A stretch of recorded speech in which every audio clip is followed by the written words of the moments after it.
There is a silent line in this world. Most people never see it. Some feel it but walk away from it.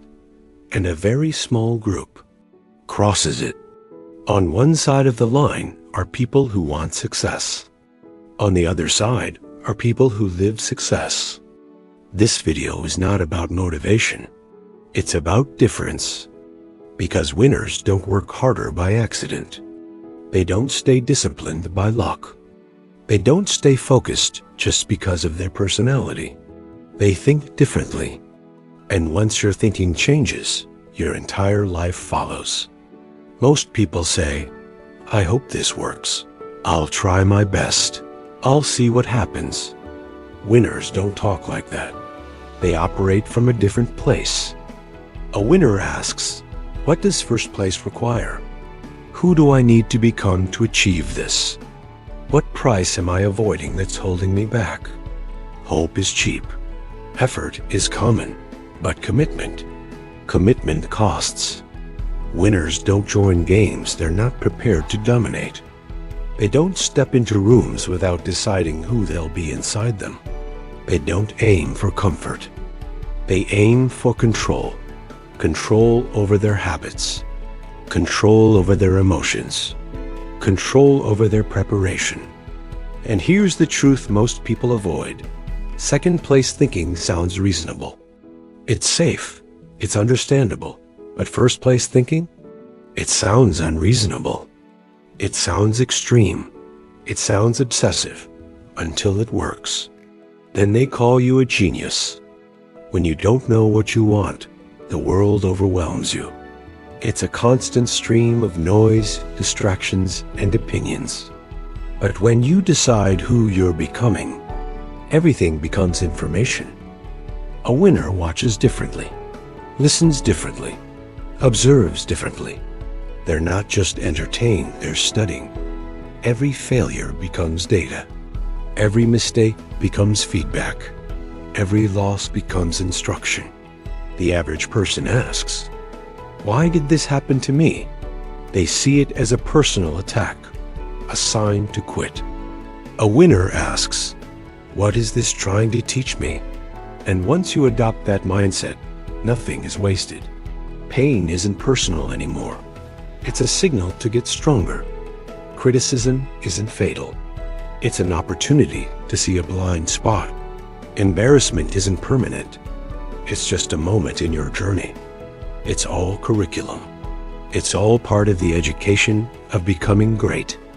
Now, this is the part where most people fail. Because winners are brutally honest with themselves without being emotional. They don't lie to protect their ego. They don't complain to protect their pride. They don't make excuses to protect their image. They separate feelings from facts. They have the courage to say, "This isn't working. I'm weak here. I need to fix this."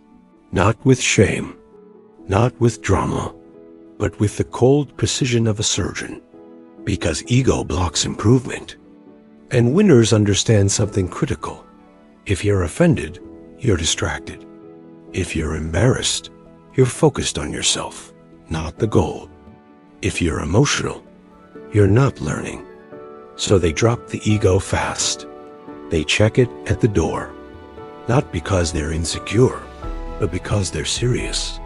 Serious about winning. Serious about growth. Anyone can be intense for a week. Anyone can hit the gym hard in January. Winners aren't just intense. They're consistent.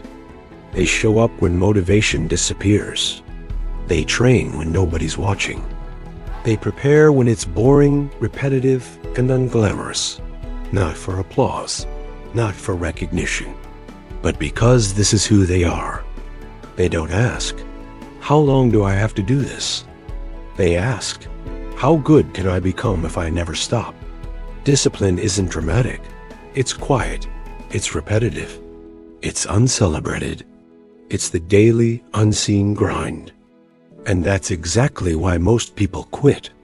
They're looking for the fireworks show, but greatness is built in the silence. Winners don't complain about what they lack. They adapt. If they're not the fastest, They master timing.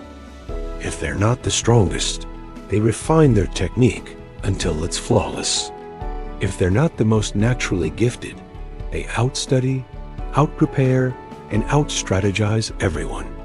They don't waste energy wishing for different genetics.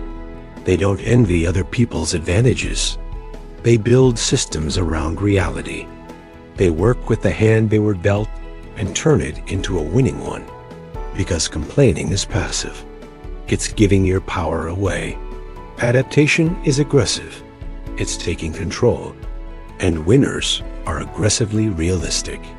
Winners know when it's time to flip the switch. In their daily life, they can be relaxed, social, and present.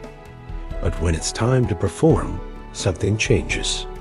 They don't carry distractions into the arena. They don't bring personal emotion into the execution. When it's game time, they disappear into the work. No need for social approval. No search for external validation. No noise, just pure, undiluted focus. Here's the part nobody likes to talk about. Winners lose relationships.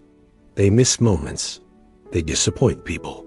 Not because they're selfish, but because they're committed to a singular, massive goal. They understand a fundamental law of achievement.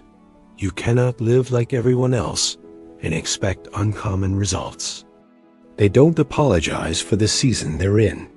They don't waste time explaining their priorities to people who don't share their vision. They choose long-term greatness over short-term comfort. They accept the cost because they know the prize is worth it. And finally, winners take responsibility immediately. No blame, no denial, no victim mindset. If something fails, they own it. If the team loses, they own it. If the project collapses, they own it. Because responsibility gives you power. The moment you stop blaming others, you gain control over the solution. Winners don't wait to be rescued. They don't wait for perfect conditions. They don't wait for permission.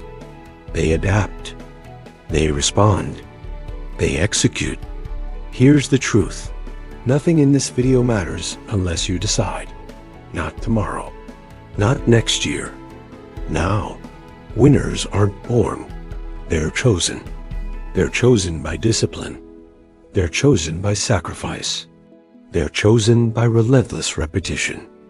And the moment you think differently, you begin to live differently.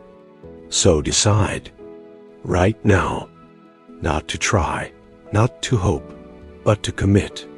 Because the world doesn't reward potential. It rewards execution. Cross the line. Thank you for watching.